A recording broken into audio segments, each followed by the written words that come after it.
All right. Hi. Hi. Thanks for coming. Thanks for meeting with me today. Hi, thanks, Professor Greer. I appreciate it. So I wanted to start by asking you if you have any particular goals or what you want to, what we want to try to do in the next 20 minutes in this conference. What do you want to come away from this conference with?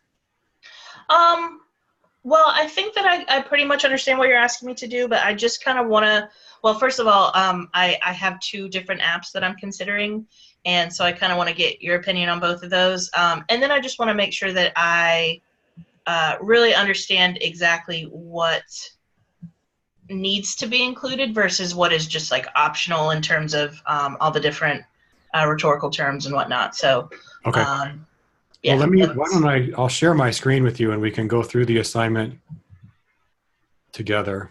okay. Pull this up. Can you see that? Yes. You can see the assignment. I can make it a little bigger. Is that big enough that you can read it on your Yeah, end? absolutely. Uh-huh. So, do you have any? Let's just start by talking about the assignment itself. It's called the rhetorical analysis of an app. Right.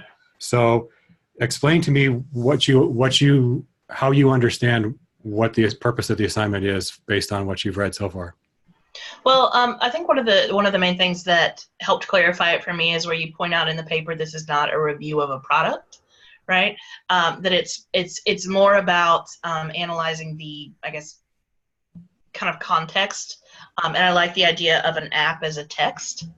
Um, so I think essentially, yeah, there you go. What it is not. Perfect. um, Have you read product reviews like that before, where they say, "Oh, this is a great app. You should download it now," or I mean, in terms of things like usability, I guess. But I'll be honest, like I don't really use too many apps in terms of like educational uses. So for me, this is an interesting way to think about ways that I might do that. Um, I have, I guess, standard apps on my phone, things like Facebook and email and whatnot. But other than that, I don't really use. Well, I mean, sometimes if I want to use like a YouTube video to in class or something like that, or a TED talk or whatever. Um, but some of the apps that you pointed out here are not ones that I was even familiar with. So um, I have seen descriptions of apps that talk about them in terms of like a product wise, I guess. But in terms of like an educational app, no, I don't think that I have. okay? But do you understand? I mean, the key difference there between a product review and a rhetorical analysis. Does that make sense? Is that clear to Yeah. why I said that this is not a product review? Yes. Yes. Yes.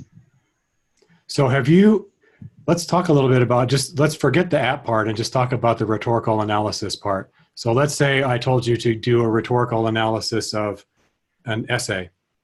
Mm-hmm. What would you do? So I would think about a couple of things, and some are kind of outside of the text, and some are within the text. So I'll start with outside. I would think about, um, who's writing the text, the purpose that it's being written for, where the text appears. Is it something like, is it in a newspaper versus in an academic textbook, right? And so I would sort of think about the context of the piece. Again, who's writing it? Is it an angry community member versus a well-published scholar?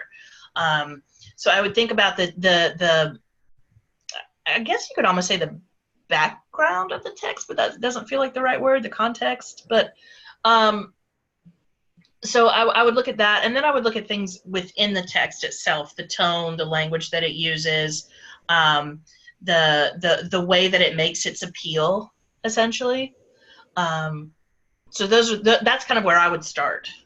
Yes, and I included this list of rhetorical key terms, and what you were just describing there is is called context, right? Setting, circumstance, or discourse in which an action, utterance, or expression occurs. So, like you were saying, you could look at, is this a letter to the editor? What newspaper did it appear in? Who is the angry old man that wrote it? Right. What Get were off they my complaining lawn. about? That's all about the context. And so there's a list of key terms here: audience, context, ethos, pathos, logo, style. Kairos, and so forth. And we've been talking about those in class. And so that gives you a kind of checklist of things to look for. You might even just literally go down this and say, all right, who is the audience of this app? What is the context? Ethos. I mean, ethos is a little interesting. Do you know the difference? Do you remember ethos, pathos, and logos? Oh my gosh. I mean, yes, these are terms that I hear a lot tossed around. And sometimes I feel like, yeah, I totally get the difference between the three of those. And other times I'm like, oh, it's a little muddy. But I think depending on the type of text I'm analyzing, that could have a lot to do with how clear each of those distinct, I guess, connection methods would be. And I think sometimes it's a little hard to pick them out, particularly ethos and pathos. I think sometimes logos is like logic, right? I mean, logos, logic, literally logos means word, but as it says here, types of logos include using an expert source or a fact or a statistic or an example or history. So logos is a little easier to pull out when you're analyzing some kind of a text. Ethos is really about the credibility in the character. So who is that speaker and how credible are they? Whereas pathos is more, are they using an emotional appeal, right? The emotions of anger, sadness, happiness, excitement, or something like that. And I think that some texts really, especially highly academic sources, may not even engage a reader's pathos that much. But in others, that's going to be a major sort of fishhook, if you will, right? That's going to be part of the appeal. And so that's why I was saying, like, I think sometimes the difference in the three is really clear to me, and other times it may be a little bit less clear, just depending on the type of text and what it's trying to do.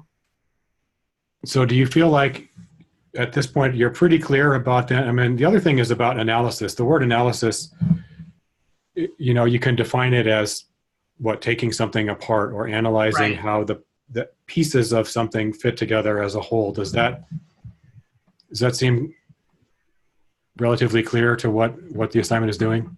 Yeah, I believe so. Okay. So then the twist is, of course, it's the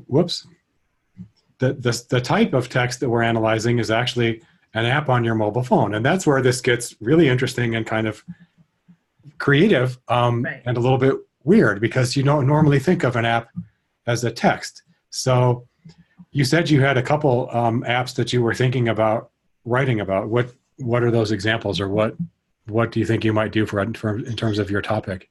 So I'm considering two, and one is the TED app, just because I think that TED Talks are they can be such a useful tool, both personally, intellectually, educationally. They really can be so fascinating. And the other one that I'm thinking about, and I don't even know if this is, part of me thinks this will be really interesting to do, and the other part of me is like, does this really fit? But I was thinking about the LinkedIn app. Just because I think it does some interesting work kind of bridging, and it's weird now that I would even use this term, but traditional social media versus like an educational or occupational tool. And so I thought that might be an interesting place to start. But again, I don't know if I would really consider LinkedIn like an educational tool. So I don't know. I was kind of interested to get your opinion there. I actually think, I think LinkedIn could actually work really well. I mean, so could TED. I mean, TED was one of the examples in the original assignment, because lots of people do go to TED Talks, and lots of teachers assign them, and lots of students use it as a research source because the videos are so good. They're great, yeah. And the talks are really great. But LinkedIn, I mean, when you think about it, if we look at these rhetorical terms, right, who is the audience of LinkedIn? Well, it's young professionals and, context, right? There's your people looking for jobs, people are networking. Mm-hmm. It kind of has an ethos, and some people make fun of LinkedIn sometimes for being like a little bit fuddy-duddy. Do you think that you use the term traditional social media? Right. And I guess when I think traditional social media, this may be too much of a tangent, but I think about things that people choose to post on like Facebook or Instagram versus things that people post on LinkedIn. Obviously, one is a far more professional setting than the other, but they're both, if we're talking about an app, an app as text, when we make a personal profile on a Facebook page or a LinkedIn page or whatever, we're essentially making ourselves a text as well and saying, I am going to very strategically or not so strategically, in the case of many people, edit the way people see me, or put up stories or pictures or whatnot in order to project a certain mentality, ideal about myself, whatever the case. And so whereas, I would consider LinkedIn a form of social media, I would consider it a form of social media with a very different set of rules. Whereas as someone might feel comfortable posting a picture on Facebook or something with a beer in their hand, on LinkedIn, it's going to be a much more kind of buttoned up, very conservative depiction of oneself, because it ultimately is a professional tool, I think. Does that make sense? Yes, and you made me think of something that in terms of the rhetorical situation, particularly purpose, I think if you're thinking about making a decision between the TED app and the LinkedIn app, they're very different for purpose, right? Why do people go to TED Talks? To watch videos. Mm-hmm. Why do people go to LinkedIn, as you were just saying, to promote themselves, right? Or to Mm-hmm. put themselves out there. So there's a very different kind of purpose. You're almost like an author on LinkedIn. In a way, Right. you are authoring a picture of yourself, a persona. You are in fact engaged in ethos and pathos yourself, right? Right. If you chose the silly Iowa State hat and a beer, it would be a very different ethos than if I'm sitting here with my collar buttoned up and a tie on, right? So, Right. So I guess that, in a way, the way we're thinking about it right now, I think LinkedIn might be more interesting to write about. Well, and there's also a form of LinkedIn that I found really interesting when I first started using it, which is that other people can, so like you can go into LinkedIn and, list your own set of skills, which, things like, teaching, document writing, editing, whatever the case may be. And then other people can also assign you these sorts of skills or tropes or whatever.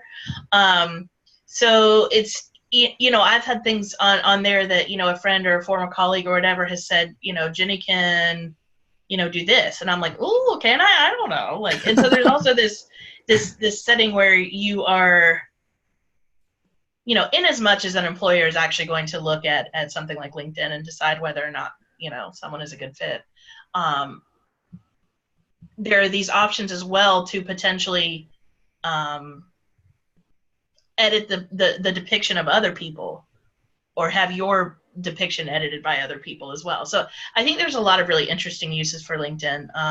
Plus, not to mention the the job postings and whatever. There are also some interesting articles that are on there. So like I said, I've never used it as an educational tool, but I do think that it could certainly be looked at that way, I guess, for this assignment. Yeah, I think it can. I think it can totally work for this assignment. Both speaking to you as a student and thinking as teachers. Okay. I think people do go to LinkedIn to learn things. I think they go to LinkedIn to learn what are my friends doing who just got laid off from this job, and oh, she got a new job. Wonder what she's doing now. So there's that kind of like almost gossip level of information. But there also is, I often will go look at profiles of people to see how they describe their work. Mm-hmm. And I'm learning about, maybe let's say I discovered the term content strategy and I want to know, well, what does a content strategist do? So you can use LinkedIn in that way as a tool to learn about a subject, or maybe user experience design is something that I sometimes some of our students in the program are interested in getting jobs in UX. So I can go to LinkedIn to find out what are people doing who have that title. Yeah. So in that way, I'm using it as a kind of learning tool or an educational tool, even though that may be not its primary purpose. Mm-hmm.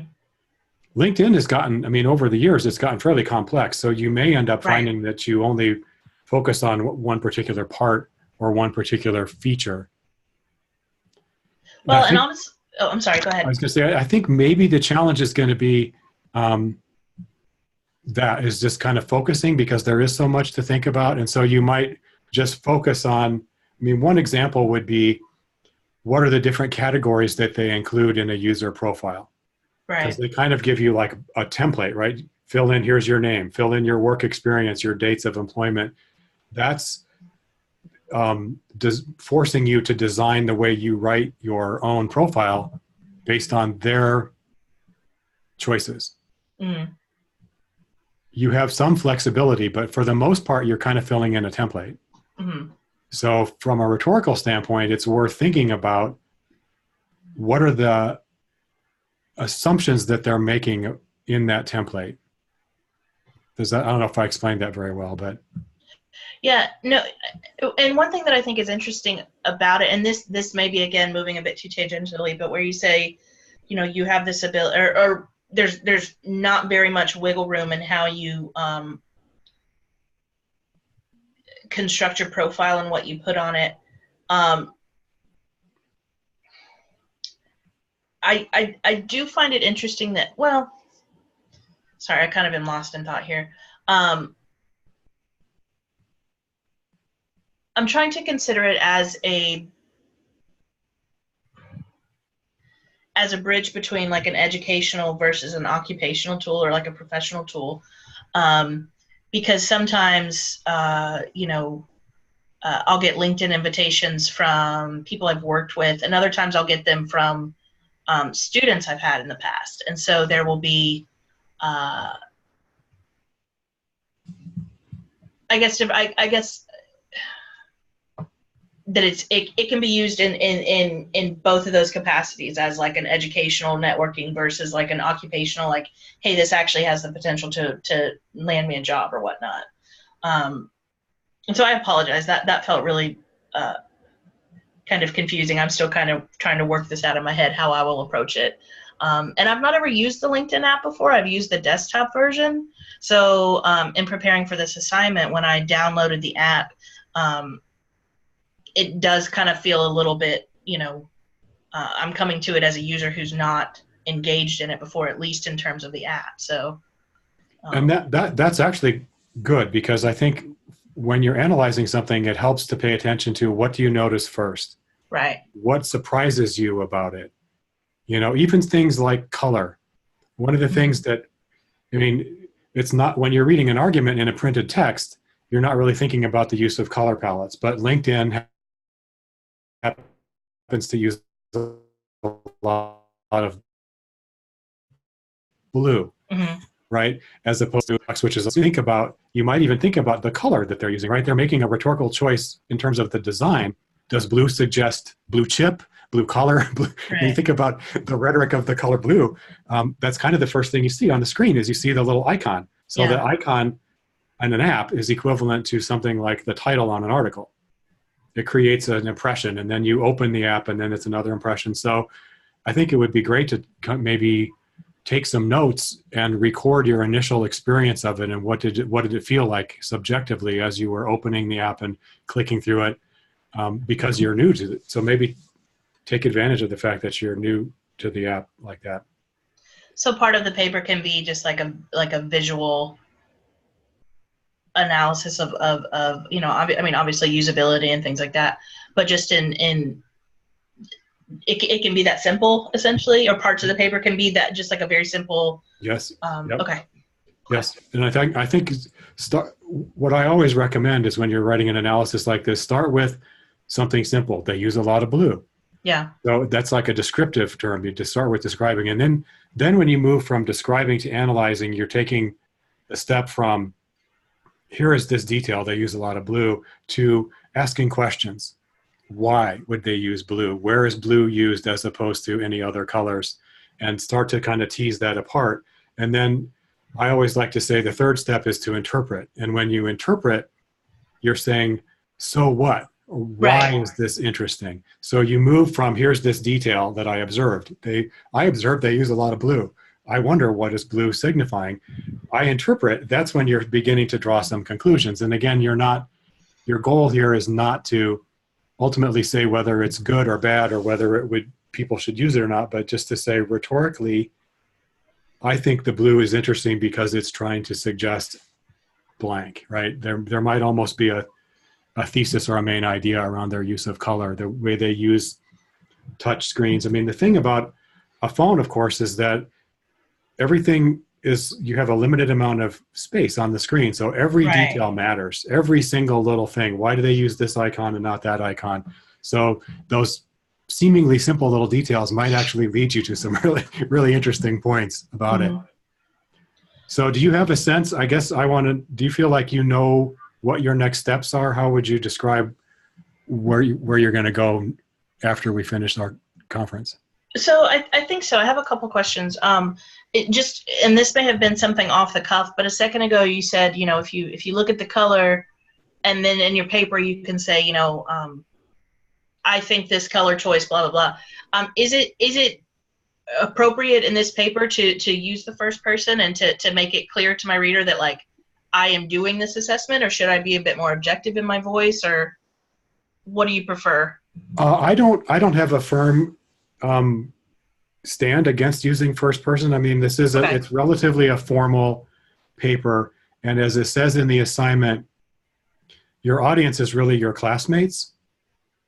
Okay. But I mean, write the way you would write if you were giving an oral presentation in class. So it's a little bit more formal than conversational. Like on the discussion boards, you would Right. say, I think, and be very casual. So more formal than that, but you don't have to do that kind of fake academic style where you say some may argue that Right. Right. Right. just Right. because you're trying to avoid saying I. So Okay. if I seems like it would fit naturally, that's okay in terms of the assignment. It didn't really specify that, but it does say in terms of your own audience, and this will help you make some decisions about Hmm. your style. Do not assume that they are familiar with the app. So you need to begin by explaining a little bit about what LinkedIn is and what it does. So you need to provide a bit of background so that they can follow what you're saying when you get into more of the detail. Well, that helps too. Kind of pointing out the audience is the class is my classmates. That's helpful. I think that'll help me, as you said, kind of dictate my tone. Um, I think the other question that I had is just in terms of the structure of the paper.